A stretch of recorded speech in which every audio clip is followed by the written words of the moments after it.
Саламатсыздарбы, урматтуу угармандар. Биринчи радио түз эфирде уктурууларын улантат. Назарыңыздарга негизги маселени сунуштайбыз. Уктурууну Мээрим Абдыраманова алып баруудамын. Режиссеру Дилбара Капарова, ал эми социалдык баракчабызга Алтынай Сарбаева кошууда. Министрлер кабинетинин төрагасы Акылбек Жапаров экономика жана коммерция министрлигинин 2023 жылдын биринчи жарым жылдыгынын жыйынтыгын чыгарды. Экономикадагы өсүштөр, жарым жылдагы көрсөткүчтөр тууралуу уктурууда сөз кылмакчыбыз. Бизде конокто Кыргыз экономикалык университетинин кафедра башчысы, Кыргыз Республикасынын билим берүүсүнүн илиминин эмгек сиңирген кызматкери, техника илимдеринин доктору, профессор Алымбеков Кеңешбек Асанкожоевич бар. Саламатсызбы? Саламатсыздарбы? Экономика жана коммерция министрлигинин макроэкономикалык саясат башкармалыгынын экономика секторлорунун макроэкономикалык талдоо бөлүмү башчысы Шамшиев Насирдин Шамшиевич агай бар. Саламатсызбы? Саламатсызбы. Сиздерге ыраазычылыгыбызды билдиребиз. Атайын убактыңыздарды бөлүп, угармандарга маалымат берели, ой бөлүшөлү деп келдиңиздер. Ыраазычылыгыбызды билдиребиз. Урматтуу угармандар, адаттагыдай эле бизде 0502 39 21 90 0312 коду менен 39 21 90 номерлары иштеп жатат. Сурооңуздар болсо, биздин теманын алкагында кандайдыр бир пикириңиздер болсо, чалсаңыздар болот. Биз болсо уктуруубузду баштай бермекчибиз. Насирдин Шамшиевич, алгач сөздү сизден баштайлы. Мынакей жарым жылдыктын жыйынтыгын чыгарып жаткан экенсиздер. Көрсөткүчтөр тууралуу угармандарга маалымат берсеңиз, экономикалык абалыбыз кандай болуп жатат? Өзүңүздөргө маалым болгондой, бизде 17 июль күнү биздин экономика министрлигинин коллегиясы болуп өттү. Жалпы ошондо жалпы жыйынтыкты Кыргыз Республикасынын министрлер кабинетинин төрагасынын катышуусу менен, Акылбек Өсөнбештин катышуусу менен өттү. Эми белгилүү болгондой 22-жылда биз мындай кырдаалды болжол менен болжолдо кийинки жылга болжолдойбуз да, биз ошол кырдаал аябай оор болчу. Азыркы мезгилде деле аябай шарт оор болуп турат. Геосаясаттык абал өзүңүздөр көрүп турган дүйнөдөгү барлык өлкөлөрдө дагы кээ бир өлкө туруктуу эмес, жаратылыш ресурстарынын баасы кымбаттап атат. Ошондой эле кургакчылык быйыл болуп атат. Бирок ошого карабастан биздин Кыргыз Республикасынын экономикасы жарым жылдыгы менен 3,9%-га өстү. Ал эми алтынды эске албаганда жалпы өсүү 5,2% түзүп атат. Мунун негизги себеби болуп, бул бардык экономиканын бардык тармактарында өсүш болду. Бир гана алтынды өсүүнүн көлөмү быйыл былтыркыга салыштырмалуу бир аз басаңдап атат. Себеби анткени Кумтөрдүн өзүнүн өндүрүштүк программасы бар. Ошонун эсебинен алар быйыл жалпысынан жылдын жыйынтыгы менен былтыркы жылда эгерде 17,3 тонна алтын алган болсо, быйыл ошол өзүлөрүнүн көрсөтүшү менен 14 тоннадан ашыраак алтын алабыз деп атат. Бул себеби баягы Рудадагы алтынды өндүрүүнүн жалпы көлөмү азыраак болот. Бирок ошого карабастан алар өзүнүн ошо программасын аткарат. Ал эми калган тармактарда айыл чарбасында 2,5%-га өстү. Ал эми курулушта жогору деңгээл болду, 11,2% болду. Тейлөө тармагына 4,17% өстү. Кээ бирлери суроо берип атат, эгерде мына мурунку айларда 4,5 болчу, 4,18% болчу, эмнеге бир аз басаңдады? Мен айтып кеттим, ошо Кумтөрдүн бир аз алтындын азыраак алтындын баягы эсеби бир аз азыраак болгон үчүн, өзүлөрүнүн өндүрүштүк программасы азыраак болгон үчүн гана азайып кетти. Калган секторлордун бардыгы жогоруда. Белгилеп кетчү дагы бир жагдай, бизде инфляциянын деңгээли дагы бир аз басаңдап атат. Эгер былтыркы жылы 14-15%-га жеткен болсо, быйыл декабрга карата 5,1% түзүп атат. Бул жерде сезондук факторлор бар. Себеби баягы жай айында жашылча жемишке, кээ бир айыл чарба продукциянын кээ бир түрлөрүндө мына этке болгон баа дагы бир аз төмөндөгөн эсебинен бир аз басаңдап атат. Эми жылдын аягына чейин биз ойлоп атабыз, ушул где-то бир 2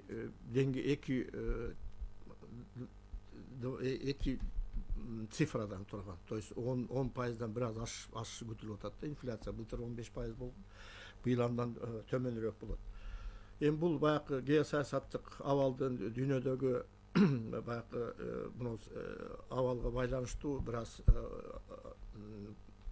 азык түлүккө болгон товарлардын кымбатташы, баягы энергетика продуктларынын жогорку баада кармалып турушу дагы буга таасир берет да. Ал эми дагы бир жакшы көрсөткүчтөрдүн бири бул сырткы соода жүгүртүү.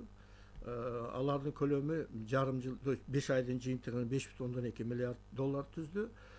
Жалпысынан 27,9%га көбөйдү. Былтыр жылдын жыйынтыгы менен 11,8 миллиард доллар түзгөн. Жылдын аягына чейин бойлойбуз ушул көрсөткүчкө жетебиз деп. Жакшы экен. Кеңешбек Асылкожоевич.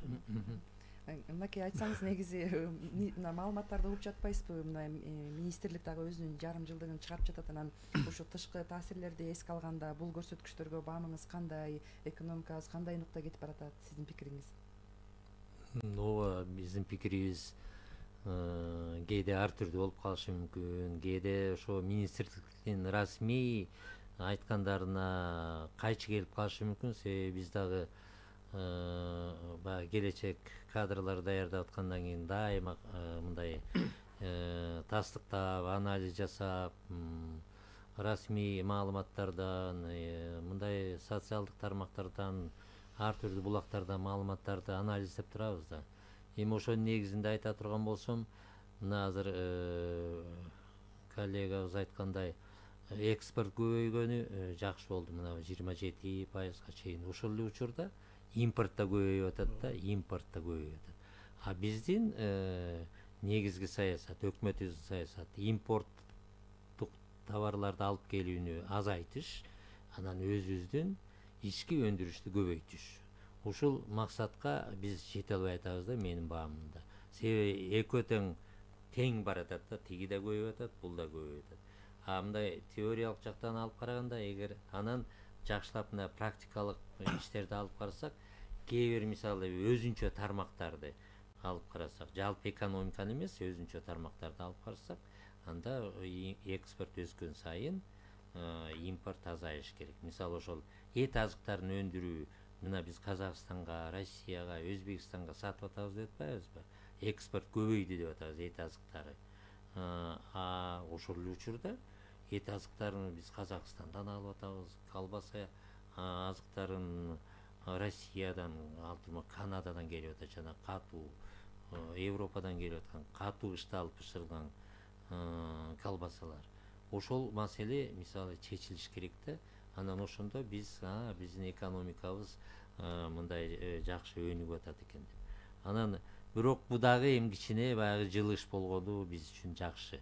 Себеби өткөн жылдарда экспорт абдан эле төмөнүрөөк болуп, бир 10-15%-ын тегерегинде болуп, инфляция 12-14%-ын тегерегинде болуп аткан. Анан бирок ошол кезде импорт абдан көбөйүп кеткен жылдарды өткөрбөдүк башыбыздан. Мисалы азык-түлүк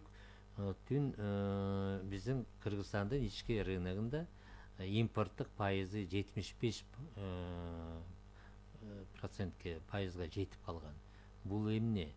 Бул жанагы азык-түлүк коопсуздугун камсыздоо начар дегенди билгизет. Себеби биз 75% башка өлкөлөргө азык-түлүк боюнча көз каранды болуп турбадыкпы? Эми ошону ылдыйлатышыбыз керек. Азык-түлүк проблемасы азыр азык-түлүк өндүрүү проблемасы дүйнөдө абдан курч болуп баратат. Ошон үчүн биз бир кайсы бир мамлекеттерге көз каранды болбош үчүн ушул маселени дагы жөнгө салышыбыз керек. Эми бул азык-түлүк өндүрүшү дагы бул экономика министрлигине карайт. Тилекке каршы мурункудай мындай тамак аш өнөр жайы, же болбосо өнөр жай министрлиги деген жок болуп атпайбы? Ошон үчүн бул менеджментке да байланыштуу да. Анан айыл чарба министрлиги да карайт бул маселени, экономика министрлиги да карайт, соода өндүрүш палатасы да карап атат. Ушундай ар түрдүү көп баягы тарбиячы болсо баланын көзү сокур болуп калышы мүмкүн деген орусчадан которгондо бир макал бар эмес, ошондой болуп атат окшойт да. Анан эми бул дагы айта турган пикирим, бул министрликтин ушул министрлер кабинетинин башчысы Акылбек Үсөнбековичтин келип, ушу алдын ала ушундай жыйын жасаганы бул абдан туура көрүнүш, бул абдан жакшы нерсе. Анан бир күнү чогултуп алып эле силер жамансыңар, силер мындайсыңар, чык эшикке деген болбойт. ушул 3 күн болсо дагы эртерээк айтып, ушу элге ушу келе жаткан бейшемби күнү мындай тагыраак маалымат берип, эл үчүн мындай туура мындай цифраларды айтканга даярдап кеткен бул туура көрүнүш. Ошон үчүн кечөөкү чогулуш караганда, 17-синдеги чогулуш караганда, эми биз 20 күнү мындай көбүрөөк тагыраак маалыматтарды экономика жана коммерция министринен алабыз деген мындай жакшы үмүтүм бар. Анда дагы балким сиздин ушу студияга келип сиздердин ошондо дагы элге айтып берербиз. Анан эми мынабу өндүрүш көбөйүп атат, антип атат, жакшы жолдо баратабыз деген менен ошонун жакшы дагы бир топ жолдору бар да, ошону чече албай атабыз. Мисалы, Өзбекстанга 2 миллион баш, ушундайбы, 2 миллион баш мал өткөрүлдү деп былтырдан берки.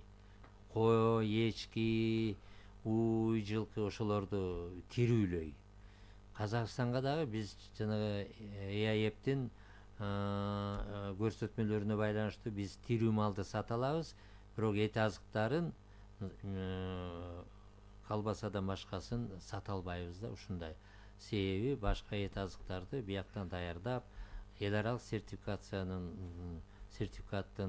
талабына жооп бергидей кылып берүүгө биздин фермерлердин да чамасы келбей атат. Анан сыноочу лабораториялардын да жетишсиздиги, ушундан улам биз ушундан артта калып келатабыз.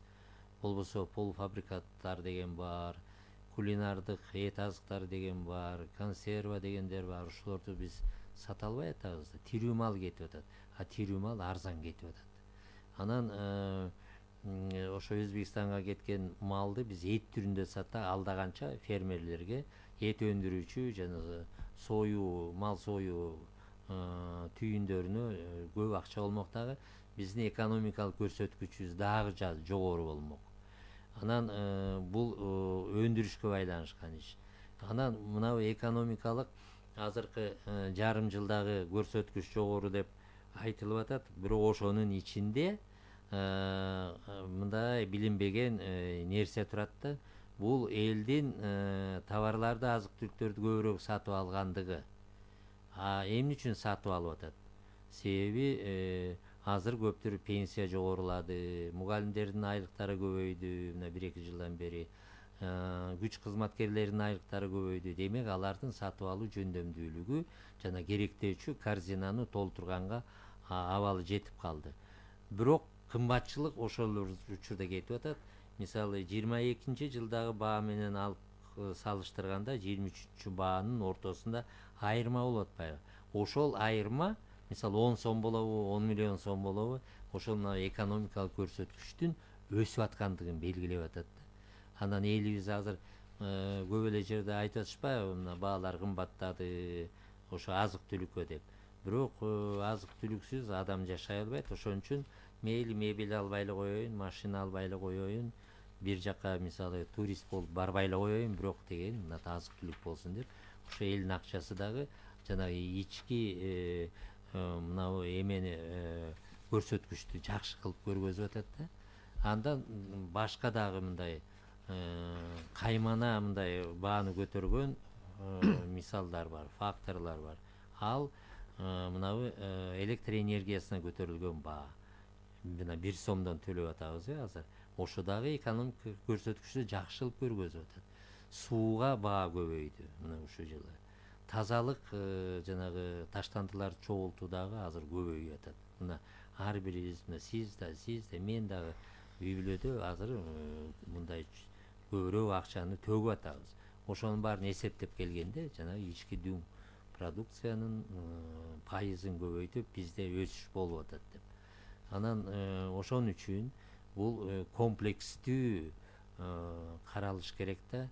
Ошо канчага элдин айлыгы жогорулады, студенттердин стипендиясы жогорулады, карылардын пенсиясы көбөйдү. Ала ошол эле учурда тарифтер канчага жогорулады, азык-түлүккө баа канча жогорулады. Азыр азык-түлүк эмес, баланын оюнчугуна деле баа жогорулуп атпайбы? Баары эле мына биздин эми соода тармагы Кыргызстанда баягы жеке менчик эмес, анан баары эле кээде мен өзүм деле сурап калдым, эмне бул ышкырык, жөнөкөй ышкырык мынча кымбат десем айтып атышпайбы? Доллар көтөрүлүп атат, евро көбөйүп атат, ошон үчүн ушундай деп. Анан алар канча налог берип атат. Эгер ошо ышкырык саткан ишкер мурун бир мисалы 20 миң же 6 миң деп коелучу, кичирээк сандарды айталы, налог төлөп атса бир жылда, анан азыр мисалы 16 миң же болсо 26 миң төлөп атат. Ошонун баары ушу биздин көрсөткүчтү оңунан көргөзүп атат. Анан мунун эми жыйынтыктап айтарым, бул ушу социалдык элдин жашоосуна тийиштүү факторлор дагы ушу жакшы көрсөтүштү берип атат. Эми ушу бул агайдын сөзүнө кошумчалап айтайын. Биринчиден азык түлүк тармагын айыл чарба министри кетейлейт. Жалпысын алып келгенде азык түлүктү чыгаруу өнөр жайдын ичинде жарым жылдын жыйынтыгы менен 104,1% өстү. Да, бизде проблемалар бар. Маселен, кайра иштетүү мекемелеринде, кайра иштетүү айыл чарба продукциясын кайра иштетүү бизде өтө төмөн абалда. Маселен, сүттү кайра иштетүү где-то бир 25%дын тегерегинде гана сүттү кайра иштетебиз.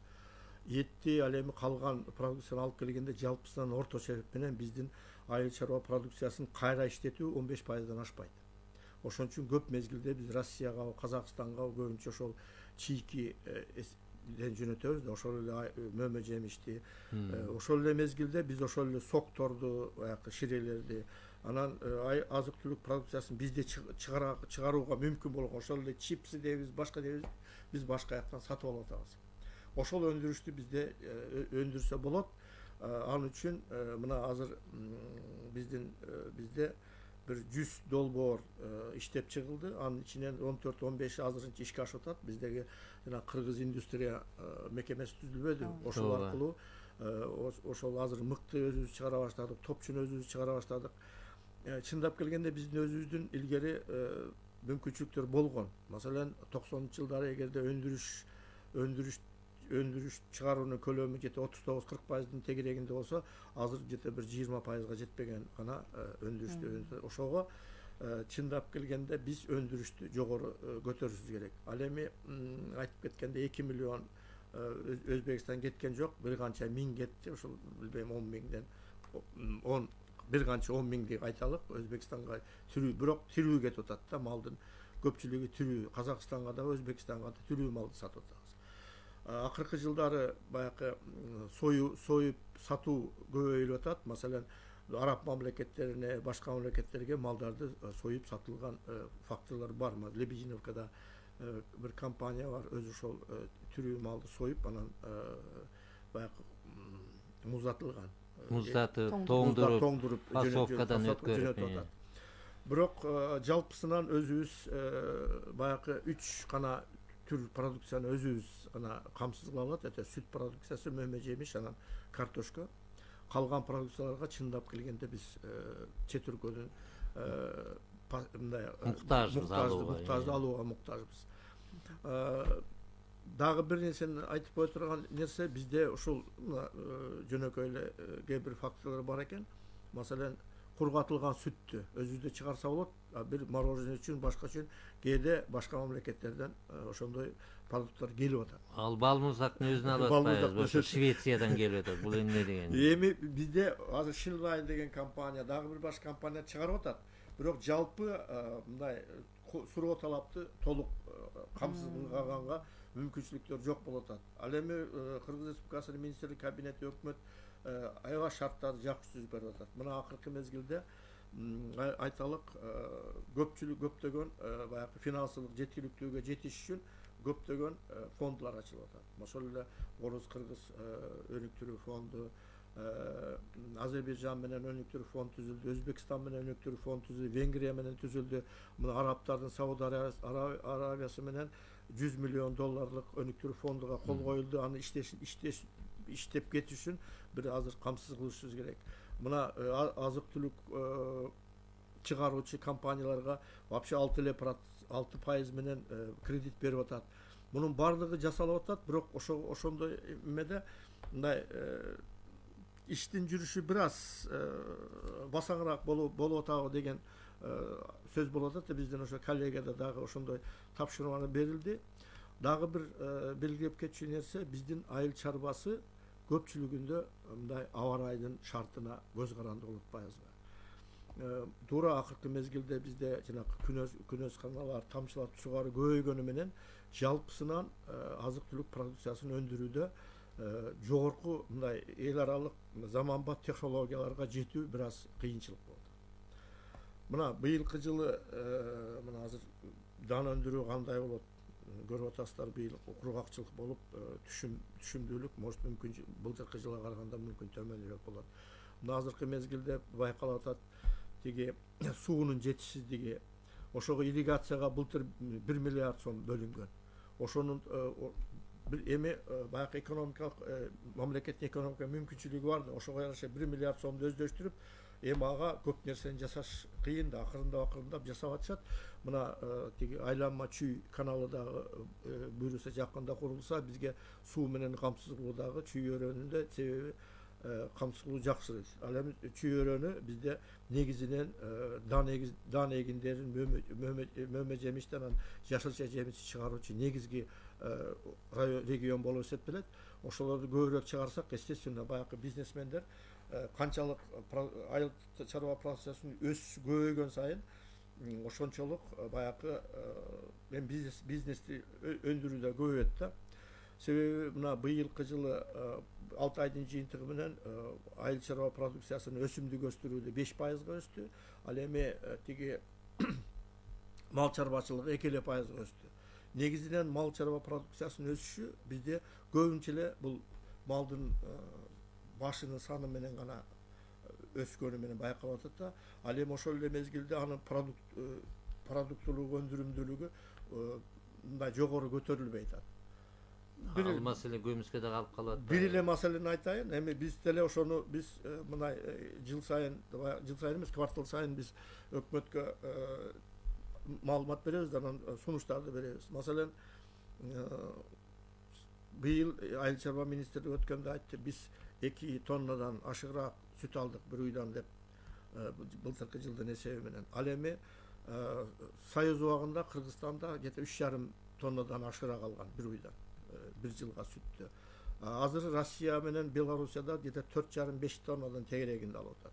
Биз деле ошол эле уйдан алган продукцияны хотя бы бир 2 эсеге көбөйтсөк, бир кыйла мындай азык түлүк камсыздыгын көбөйтүү боюнча дагы болот эле. Экинчиден, жана бир айткандай, биз тирүүлөй сатып атабыз да малды. Эгерде союп сата турган болсок, ошол эле баа, маселен, тирүүлөйдүн салмагы, маселен, 100 сом, 150 сом болсо бир да тирүү салмагынын баасы. Ал эми союп сатып, эгер эме турган болсо, жете бир 300 сом, 400 сом тегерегинде сатылмак да. Эми ошолорду көбөйткөнгө эми не деп коет, кабинет министрлигине көбүнчө эле биз берип атат, тиги эмегечи тапшырма. Бирок чындап келгенде ушул аткарылышы бир аз басаңдап атат да. Бул жагынан биз ошолорду колго алышыбыз керек да. Урматтуу угармандар, телефондорду эсиңиздерге салалы. 0502 39 21 90 39 21 90 номерлары түз иштеп жатат. Биз болсо жарым жылдыктын жыйынтыгы экономикалык көрсөткүчтөр тууралуу сөз кылып жатабыз. Эгер сурооңуз болсо чалсаңыздар болот. Кеңеш агай, мынакей негизи мамлекет башчы кайсыл өлкөгө барбасын, келгенден кийин сөзсүз түрдө ушундай фонддор түзүлүп калып атат да, атайын түрү фонддор түзүлүп калып атат. Анан сиз кандай ойлойсуз? Ушул түзүлүп жаткан фонддорду мүмкүн ушу экономикалык көрсөткүчтөрдү жакшыртуу максатында кандай максаттарга колдонсо дейсиз? Бул биринчиден фонддордун түзүлгөнү абдан жакшы. Мына Насир Шамшиевич санап өтпөдү, 4 фонд. Кыргыз Орус, Кыргыз Азербайжан, Кыргыз Венгрия, Кыргыз Өзбекстан болуп, анан азыр Сауд Аравия дагы, анан Бириккен Эмираттар дагы, Араб Эмираттары дагы ушундай жол менен иштешели деген сөздөрдү айтып атышат. Анан эми бүгүн 20-сына чейин дагы жанагы Персия булуңундагы өлкөлөр менен Орто Азиянын башчылары сүйлөшүү башталды. Жида шаарында саммит. Ошол жерде дагы ошо мындай программасын карасам, экономикалык маселелерди ошо биргелешип өткөрүү жөнүндө болуп атат. Эми ал Персия булуңундагы кичинекей мамлекеттер, бирок баары бай мамлекеттер, алар өзүнүн ошо инвестициясын салууга аракет кылып атышат. Анан эми ушул фонддор эми бул инвестиция бере турган, каражат бере турган, өнүгүүгө каражат бере турган фонддор да.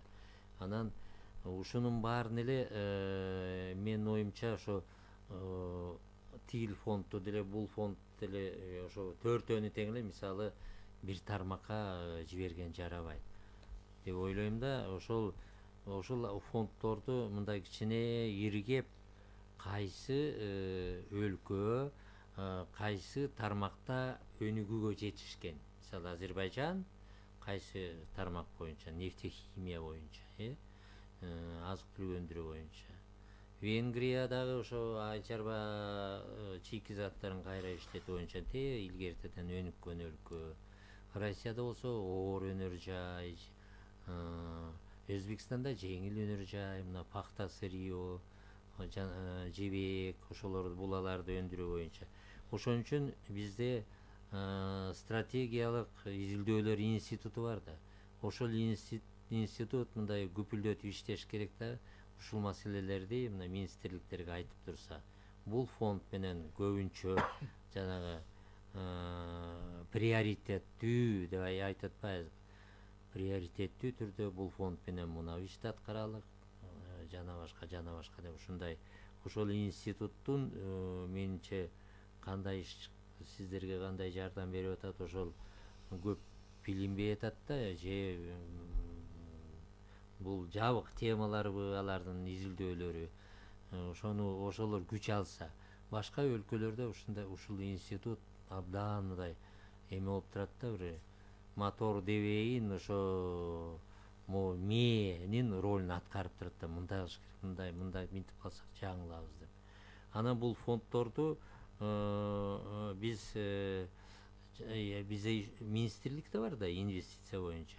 Ошолордун дагы мындай биргелешип иштеп, жол көрсөтүп берүүгө ошолор милдеттүү деп эсептейм. Себеби инвестиция алып келебиз деп анан ар кайсы өлкөлөргө кат жазып, антип минтип, фермерлердин болобу же жеке ишкерлердин же чоң жеке анан мамлекеттик аралаш компаниялардын эле мындай айткандарын тигилерге жеткизип отуруп тим болбосо аналитиканы көбүрөөк кылыш керек да. Анан ошондо ушул фонддордон көбүрөөк мындай жыйынтык чыгат беле. Мына биз азыр Кыргызстанды таанытып атабыз мындай эл аралык соода алкагында.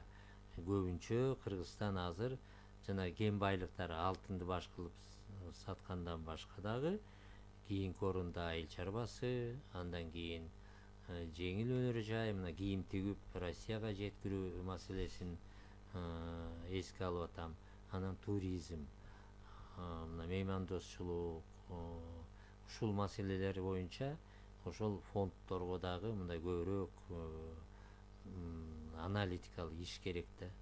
Жанагы кыргыз туризм боюнча жанагыдай чатак чыгып атпайбы, ошол жакшы эмес да. Ошол фонддон акча алынып алып, анан жанагынча 26 беле, 26 эс алуучу, жана arrest point англисче ошо точка, чекит эс алуучу бирөөдө жок экен да. Анан эми ошого жанагы институт, стратегиялык изилдөө институту эмне көмөк кылды ошолорго?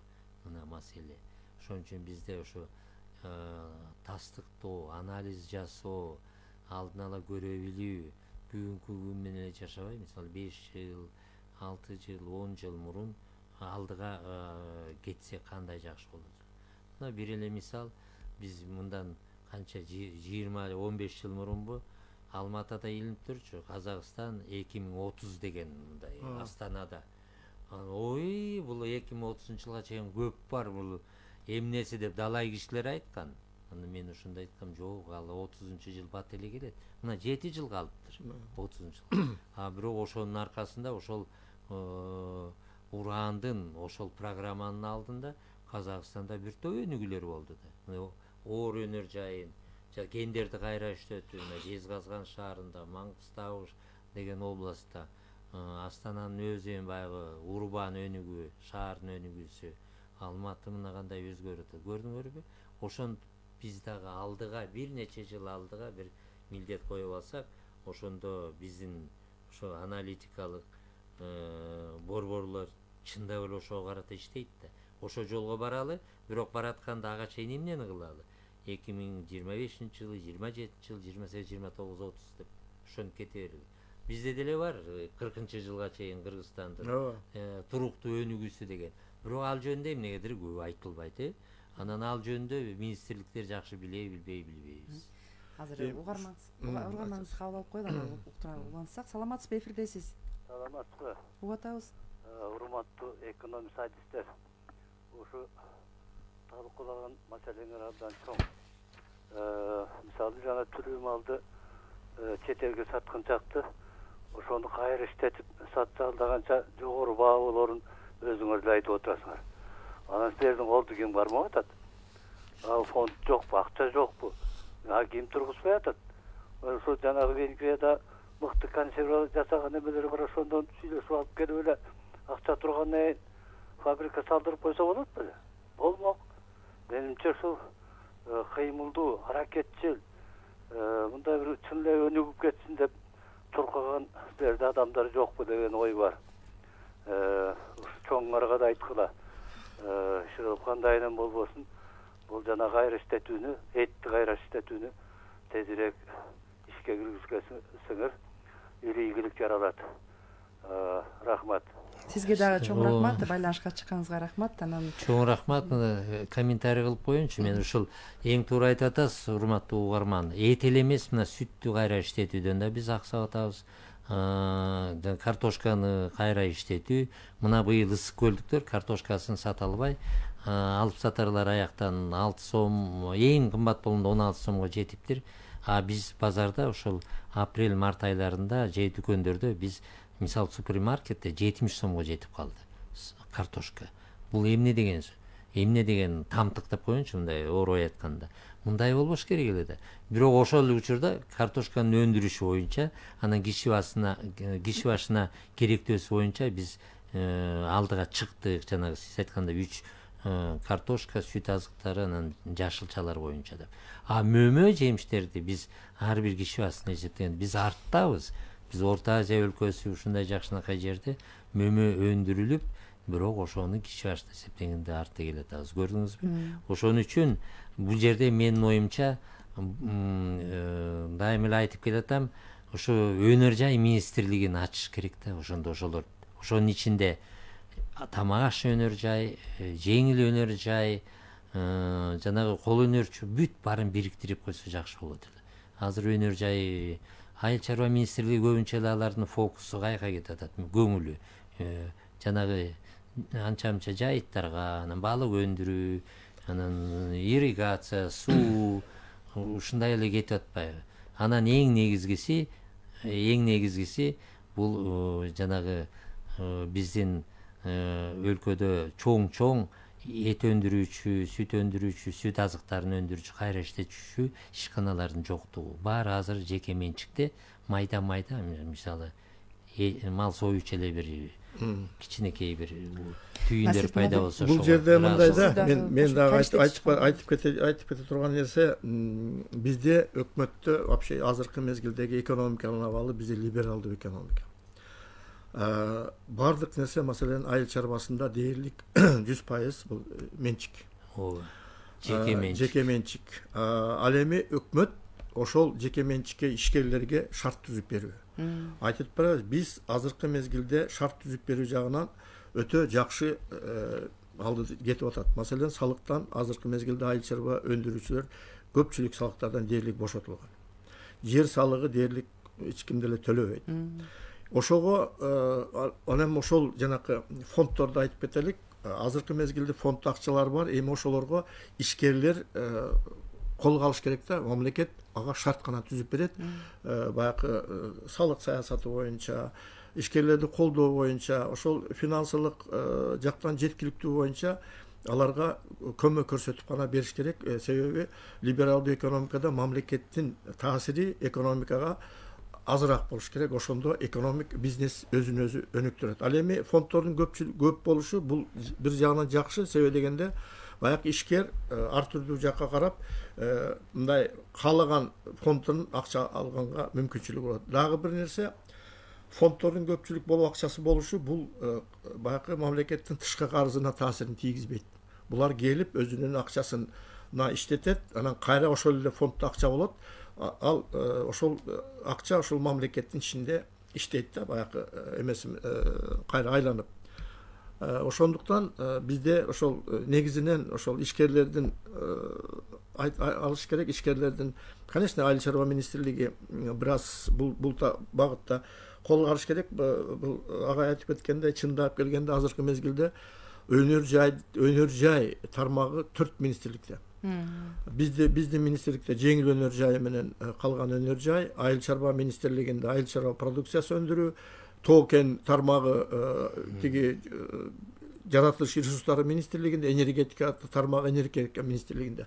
Жалпысынан ошол алып келгенде же илгери бир министрлик түзүлгөн, өнөр жай министрлиги, бирок жалпы туруктуу бир багыттагы өнөр жай саясаты чындап келгенде болсо жакшы болмок да. Алып келсек, маселен, дагы бир жанакы экономиканын секторлорун мен айта кетейин. Бизде Кыргызстанда 2040-жылга чейин программа бар. Ал жерде стратегиялык негизги багыттар камтылган. Ал эми мындан тышкары 26-жылга чейин дагы иш планы бар. 26-жылга чейин бар. Себеби дегенде азыркы мезгилдеги биздин президенттин ошол мөөнөтү 26-жылы бүтөт. Ошол мезгилдеги план азырынча бар. Жыл сайын ал өзгөрүп мындай толукталып турат, анан багыттар өзгөрүп турат. Себеби башында айтып кетпедимби, быйыл азыркы мезгилде дүйнөдө геосаясаттык тез өзгөрүп турат. Ошонун себебинен баягы абал өзгөргөнгө жараша ошончолук баягы саясатты дагы, багытты дагы өзгөртүп туруш керек. Себеби жаңы чакырыктар болот, вызовы деп коет.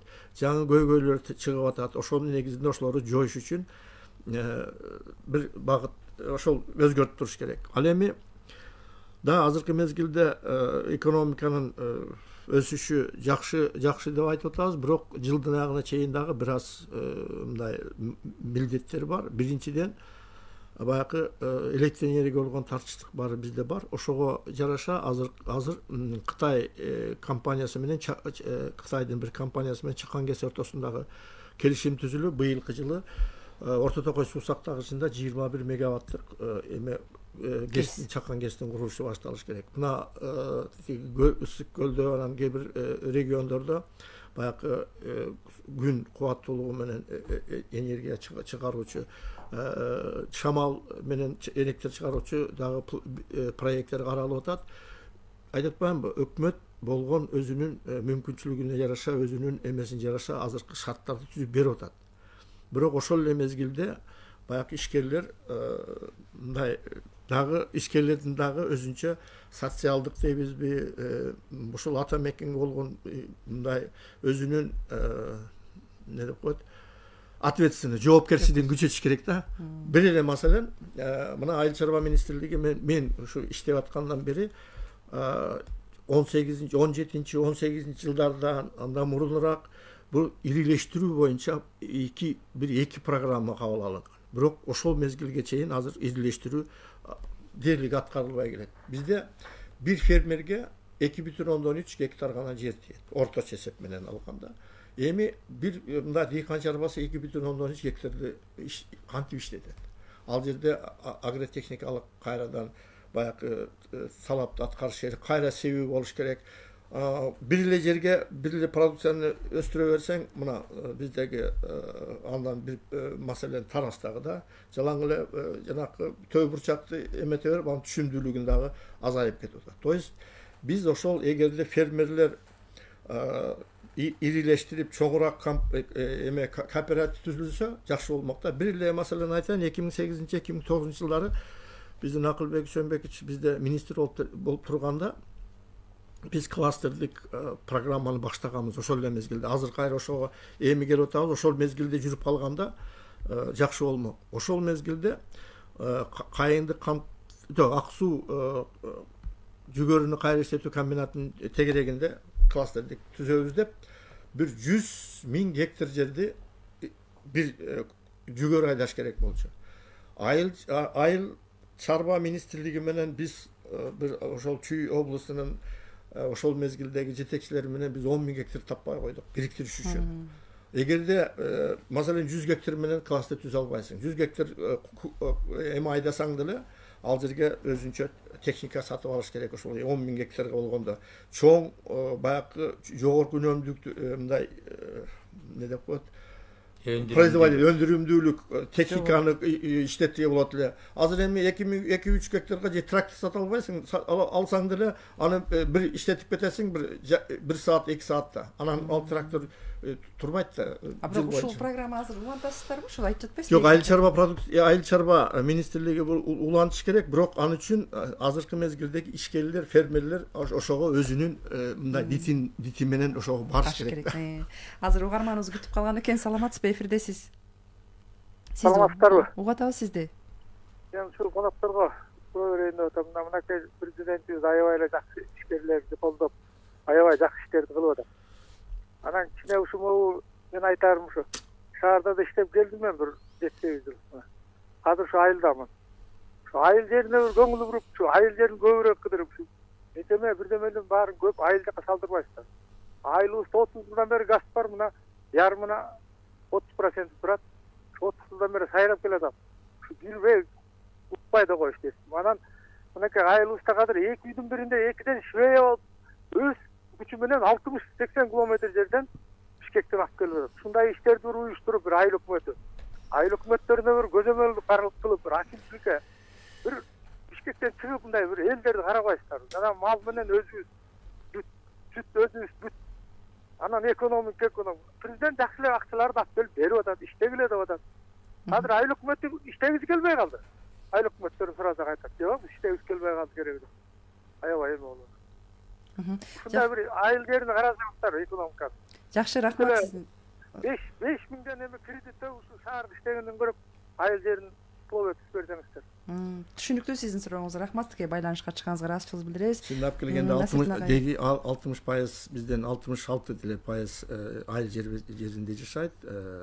Азыркы мезгилде мына азыр чындап келгенде айылга, региондорго өтө көңүл бурулуп атат жакшы эле.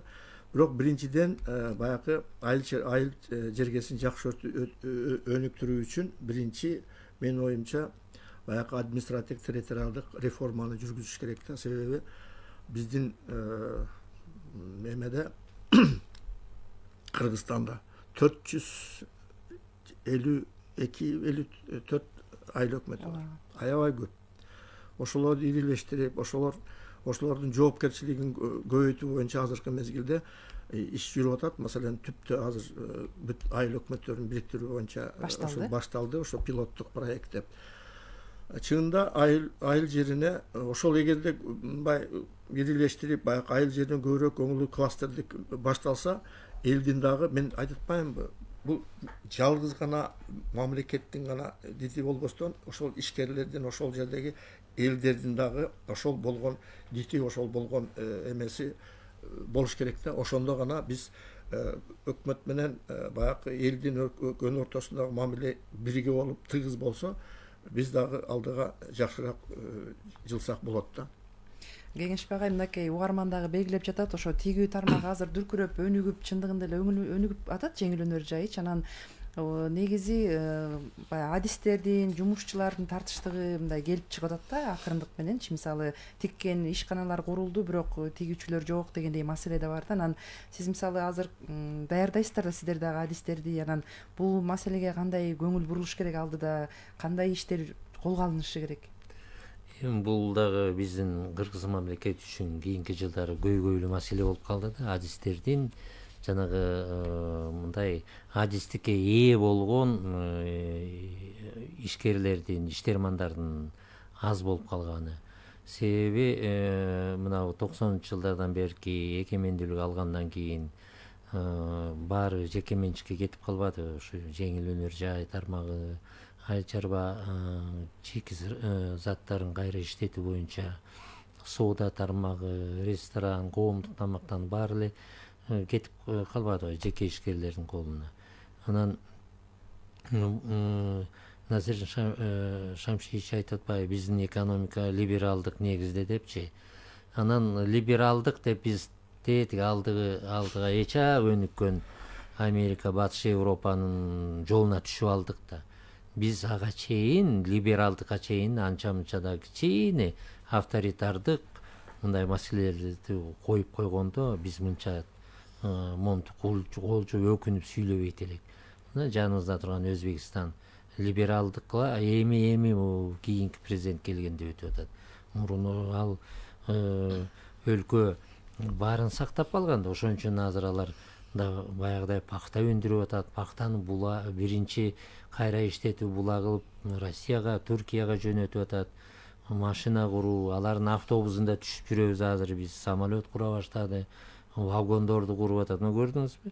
Биз ошо либералдык экономикага өтө эрте кирип алдык да.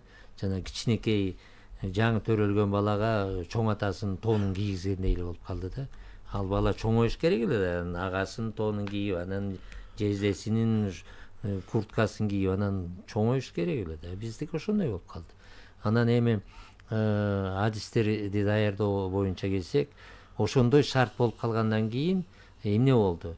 Жеке менчик шартында ар бир ошо жеке менчик компания болобу, же фермердик мындай дыйкан чарбасы болобу, алар кадрларды, иштермандарды өзүнүн каалоосу боюнча, өзүнүн мындай бир сезими боюнча ала баштады да. Бир жума окутуп эле, анан мына момундай көйнөк тигесиң.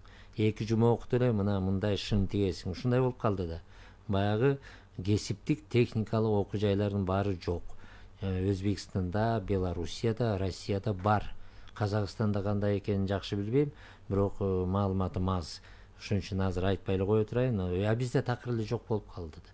Жок болуп калды. Анан азыр ошого биз муктаж болуп атабыз.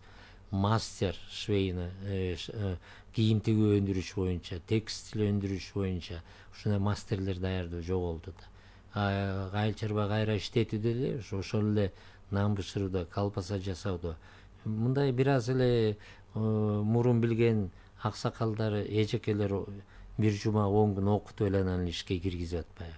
Ал дагы ошо либерализмдин бир белгиси.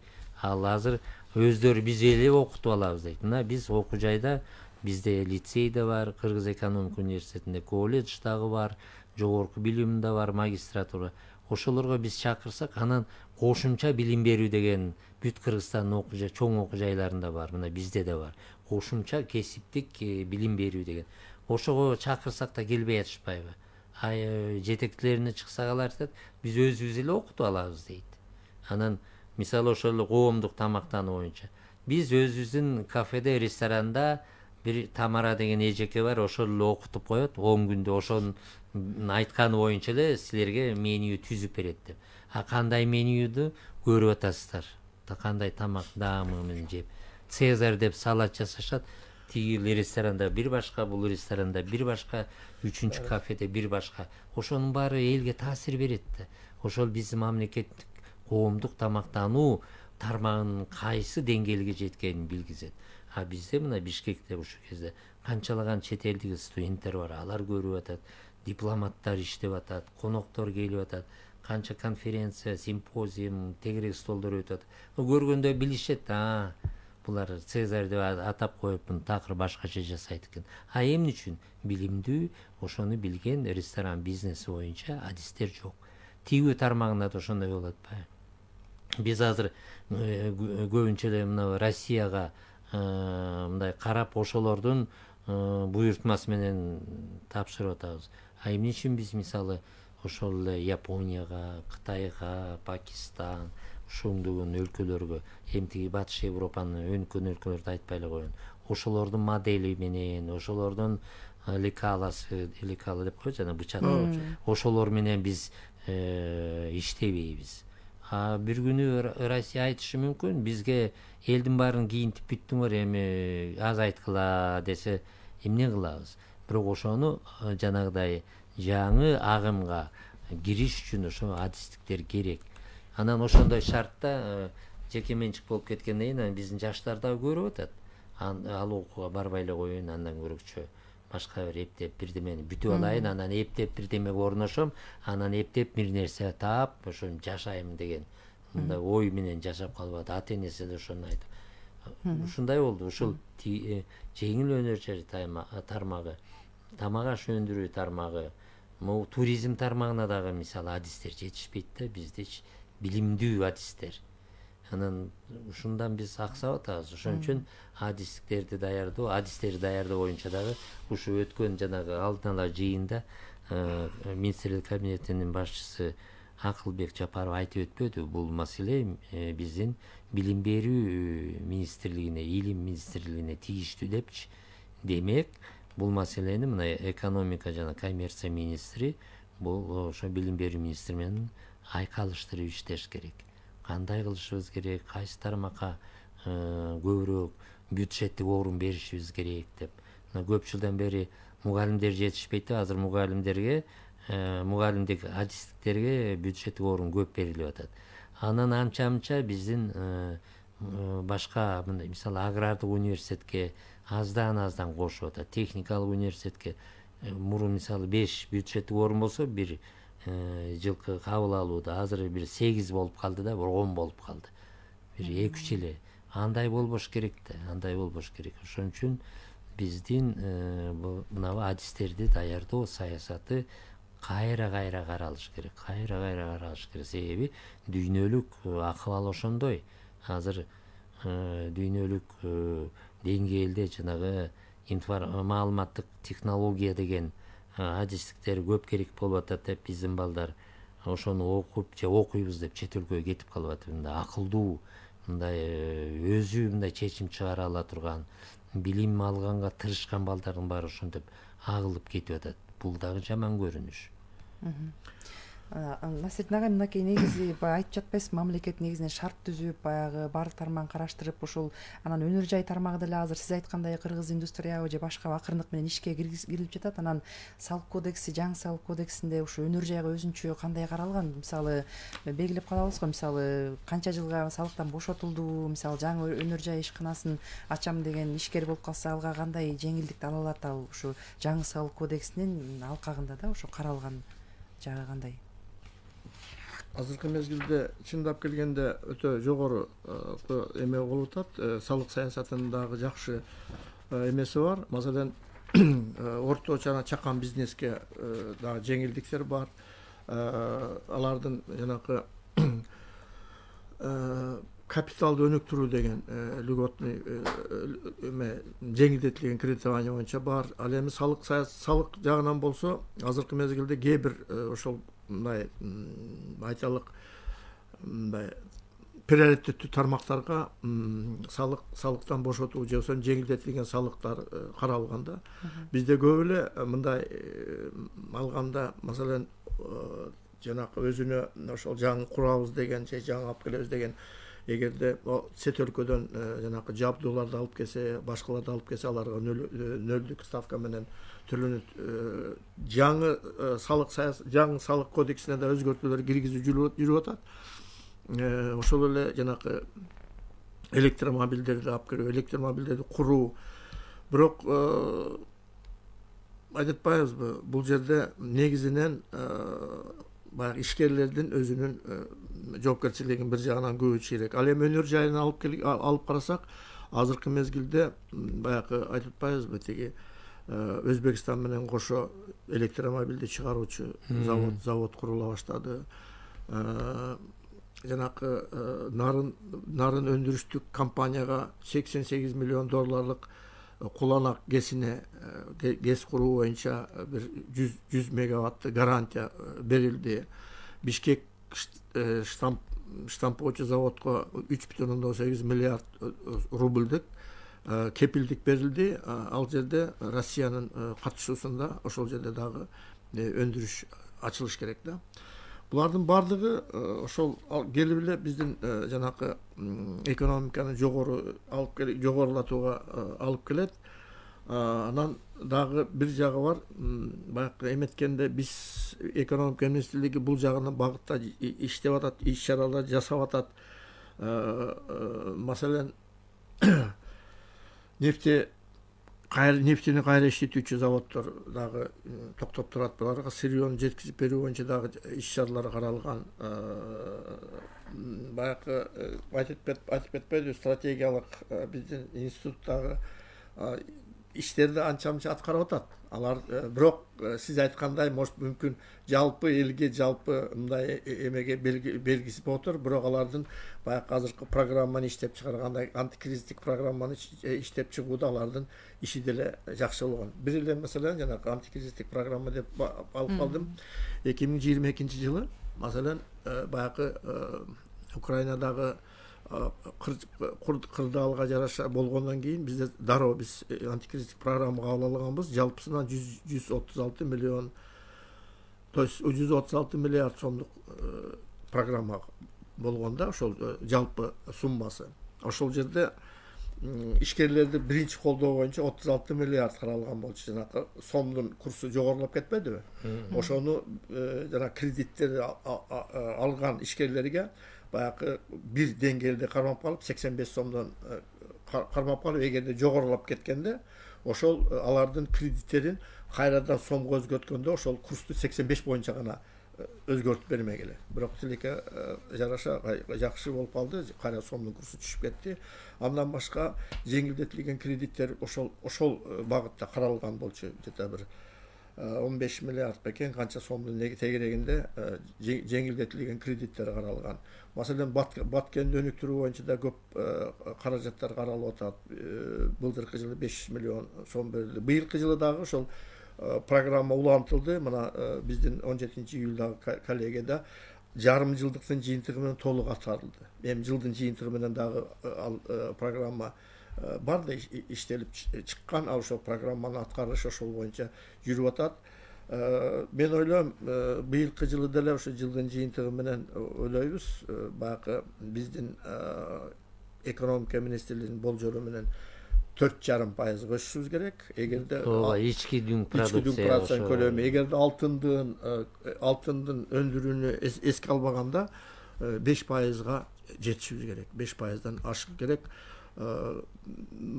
Мындай алып келгенде бул көрсөтүүгө жетүүгө толук мүмкүнчүлүк бар. Айтып атпаймынбы, акча каражаты дээрлик жетиштүү. Анан айтып кетпедик, жанагы ички суроо талап бизде дагы жакшы эле өсүп атат. Зарплата көбөйдү, айлык акы көбөйдү, пенсия көбөйдү, пособие көбөйдү. Ошонун негизинде маселен соода жүгүртүүнүн көлөмү 110%га өстү. Ал эми мейманканалар менен ресторандардын көлөмү 129%га өстү. Ал дагы болсо экономиканын жалпы өсүшүнө дагы таасирин тийгизип атат да. Эми бул көрсөткүчтөр баягы мындай анча, может быть, жалпы элге анча-мынча мүмкүн билинбестир. Бирок биз ар бир көрсөткүчтү талдап, ар бир көрсөткүчкө өзүнчө баа берип, ошол боюнча белгилеген сунуштарды берип атабыз. Артыкчылыктуу багыт катары министрликтин жыл аягына чейинки планына эмнелер киргизилген? Эми негизинен жетимиш ошол эмеде негизинен ошол экономикалык туруктуулукту толук камсыз кылуу, энергия өндүрүшүн ушул туруктуу өсүү баягы камсыз кылуу, туризм жагында өнүктүрүү, анан быйылкы жылы айыл чарба продукциясынын өндүрүүнү дагы баягы былтыркы жылга салыштырмалуу болсо дагы ошол мезгилде жеткирүү. Жакшы экен, рахмат. Ушу бизге бөлүнгөн убакыт дагы соңуна чыгып калды. Атайын ушу келип угармандарга маалымат бергениңизге ыраазычылык билдиребиз. Урматтуу угармандар, биз негизги маселенин бул жолку чыгарылышында 2023-жылдын биринчи жарым жылдыгындагы экономикалык жыйынтыктар тууралуу сөз кылдык. Биздин суроолорго Кыргыз экономикалык университетинин кафедра башчысы, Кыргыз Республикасынын билим берүүнүн илимин эмгек сиңирген кызматкери, техник илимдердин кандидаты профессор Алымбеков Кеңешбек Асанкожоевич жооп берди. Экономика жана коммерция министрлигинин макроэкономикалык саясат башкармалыгынын экономика секторлары базарынын макроэкономикалык талдоо бөлүмүнүн башчысы Шамшиев Насирдин Шамшиевдер жооп беришти. Рахмат сиздерге. Ишиңиздер ийгиликтүү болсун. Уктурууну Мээрим Абдыраманова алып бардым. Режиссеру Дилбара Капарова, ал эми социалдык баракчабызга Алтынай Сарбаева кошту. Биринчи радио менен бирге болуңуздар.